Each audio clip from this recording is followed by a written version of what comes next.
നിനക്ക് മറ്റു പലരോട് ബന്ധമുണ്ടെന്നുള്ള രീതിയിൽ ഞാൻ പറയും, ഞാനത് പറഞ്ഞുണ്ടാക്കും, നിന്നെ സമാധാനത്തോടെ ജീവിക്കാൻ ഞാൻ അനുവദിക്കില്ല, ഈ രീതിയിൽ നിൻ്റെ ഫാമിലിയെ ഞാൻ നാണം കെടുത്തു, ഈ രീതിയിൽ അവൾ ഒരുപാട് ബ്ലാക്ക് മെയിൽ ചെയ്തിട്ടുണ്ട്. അവൾ ഇതിനു മുമ്പ് കഴുത്തിന് ഏറി പിടിച്ചിട്ടുണ്ട്. അതേപോലെ അവളെ ഫോഴ്സ് ചെയ്ത് സെക്സ് ചെയ്യാൻ വേണ്ടിയിട്ടൊക്കെ ആണെങ്കിലും ഭയങ്കരമായിട്ട് ഫോഴ്സ് ചെയ്യും.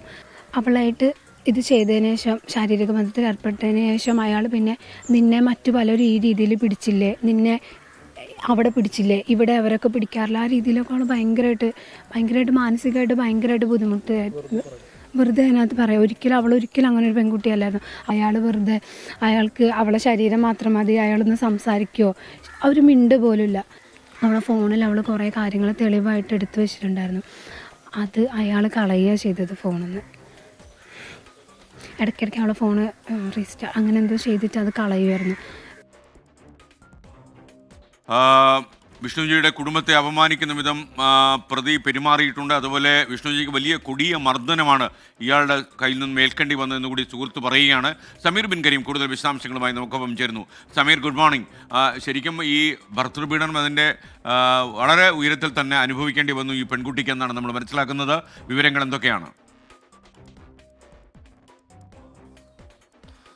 എസ്കേൻ, കൊടിയ കടുത്ത പീഡനമാണ് ഈ വിഷ്ണുജ എന്ന് പറയുന്ന ഈ പെൺകുട്ടി നേരിട്ടത് എന്നുള്ളതാണ് ഇപ്പോൾ അവരുടെ സുഹൃത്ത് വ്യക്തമാക്കുന്നത്. ഞാനിപ്പോൾ നിൽക്കുന്നത് മഞ്ചേരി പോലീസ് സ്റ്റേഷനിലാണ്.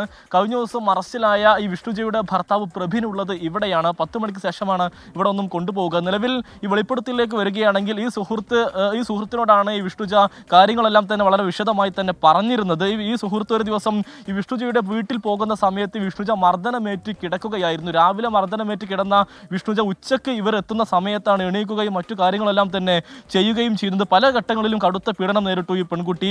ഒരു ഘട്ടത്തിൽ വിവാഹബന്ധം വിച്ഛേദിച്ച് താൻ പുറത്തു പോകുമെന്ന് പറഞ്ഞപ്പോൾ അതിന് ഈ ഭർത്താവ് പ്രബിൻ അനുവദിച്ചില്ല. അയാൾ പറഞ്ഞത് തന്നെ സമാധാനത്തോടെ ജീവിക്കാൻ അനുവദിക്കില്ല, തനിക്ക് പലരുമായി ബന്ധമുണ്ടെന്ന് താൻ പറഞ്ഞു പരത്തി അപമാനിക്കും, ഒപ്പം തൻ്റെ കുടുംബത്തെയും താൻ അപമാനിക്കുമെന്നുള്ളതായിരുന്നു അന്ന് ഈ പ്രബിൻ വിഷ്ണുജയോട് പറഞ്ഞത് എന്നുള്ളതാണ് ഈ സുഹൃത്തിനോട് വിഷ്ണുജ പറഞ്ഞിരിക്കുന്നത്. വേറൊരു ഘട്ടത്തിൽ ഈ വിഷ്ണുജയുടെ കഴുത്തിന് ഇയാൾ കയറി പിടിച്ച് ക്രൂരമായി മർദ്ദിച്ചു എന്നുള്ളതാണ് ഈ സുഹൃത്ത് വെളിപ്പെടുത്തുന്നത്. അമ്മയുടെ മുന്നിൽ വെച്ച് പോലും മർദ്ദിക്കുന്ന ഒരു സാഹചര്യം ഉണ്ടായി. ആ ഘട്ടത്തിൽ പോലീസിൽ പരാതി നൽകുമെന്ന് വിഷ്ണുജ പറഞ്ഞപ്പോൾ അമ്മ പറഞ്ഞത് തൻ്റെ കൂടെ ആരും തന്നെ നിൽക്കില്ല ഈ പരാതി നൽകിയാൽ എന്നുള്ളതായിരുന്നു. അതുകൊണ്ട് തന്നെ ഈ അമ്മക്കും ഇതിൽ പങ്കുണ്ട് എന്നുള്ളതാണ് നിലവിൽ ഈ സുഹൃത്തും കുടുംബവും തന്നെ ആരോപിക്കുന്നത്. അതോടൊപ്പം തന്നെ തൻ്റെ അച്ഛനെയോ സുഹൃത്തുക്കളെയോ പോലും കാണാൻ ഒരു ഘട്ടത്തിൽ പോലും ഈ പ്രഭിൻ അനുവദിച്ചില്ല. കാരണം ഈ പ്രഭിൻ്റെ ക്രൂരതയും ഒപ്പം തന്നെ പീഡനവും എല്ലാം തന്നെ ഈ വിഷ്ണുജ ഇവരോട് പങ്കുവെച്ചാലോ എന്നുള്ള ആശങ്കയായിരുന്നു ഇതിന് കാരണമെന്നുള്ളതാണ് സുഹൃത്ത് വെളിപ്പെടുത്തുന്നത്. അതോടൊപ്പം തന്നെ വിഷ്ണുജ അറിയാതെ വിഷ്ണുജയുടെ മൊബൈൽ ഫോൺ ഈ പ്രതിയുടെ മൊബൈൽ ഫോണുമായി ചില സോഫ്റ്റ്വെയർ മുഖേന ഇയാൾ ബന്ധപ്പെടുത്തി. വിഷ്ണുജ മൊബൈൽ ഫോണിൽ വാട്സപ്പിൽ ആർക്കെങ്കിലും ഒക്കെ അല്ലെങ്കിൽ സുഹൃത്തുക്കളോട് മെസ്സേജ് അയക്കുകയാണെങ്കിൽ അതെല്ലാം തന്നെ ഇയാൾ വാട്സപ്പിലൂടെ നിരീക്ഷിക്കുന്ന ഒരു സാഹചര്യവും എല്ലാം തന്നെ ഉണ്ടായി. പിന്നീട് പലപ്പോഴായി വിഷ്ണുജ കരുതിയിരുന്നത് തനിക്ക് ജോലി ലഭിച്ചു കഴിഞ്ഞാൽ വിവാഹബന്ധം വേർപ്പെടുത്തണം, അതിനായി ചില തെളിവുകൾ ശേഖരിച്ചിരുന്നു അന്ന് ഭർത്താവിനെതിരെ നീങ്ങാൻ വേണ്ടിയാണ് എന്നുള്ള മനസ്സിലാക്കുന്നത്. അങ്ങനെ ആ തെളിവുകളെല്ലാം തന്നെ പ്രതി പല ഘട്ടങ്ങളിലായി മൊബൈൽ ഫോൺ വാങ്ങിക്കൊണ്ട് നശിപ്പിച്ചിരുന്നു എന്നുള്ളതാണ് ഏറെ ശ്രദ്ധേയമായിട്ടുള്ള ഒരു കാര്യം. അതോടൊപ്പം തന്നെ ഈ പല ഘട്ടങ്ങളിൽ ക്രൂരമായി പീഡിപ്പിക്കുന്ന ഘട്ടങ്ങളിലൊക്കെ തന്നെ വിഷ്ണുജ പലപ്പോഴും ഈ കെഞ്ചിയിട്ട് പോലും ഇയാൾക്കൊരു മനംമാറ്റവും വന്നില്ല. ഈ വിഷ്ണുജ കോഴിക്കോടായിരുന്നു പഠിച്ചിരുന്നത്.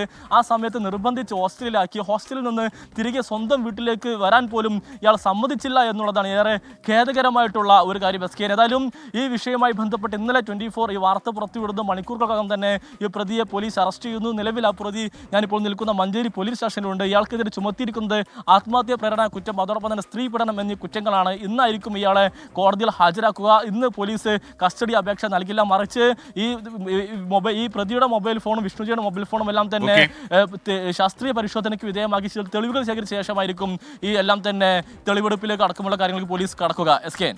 Okay, thank you Sameer Bin Kareem. എന്തായാലും ഭർത്തൃ വീട്ടിൽ വലിയ പീഡനമാണ് ഈ കുട്ടി അനുഭവിച്ചത് എന്നാണ് നമുക്ക് മനസ്സിലാക്കുന്നത്.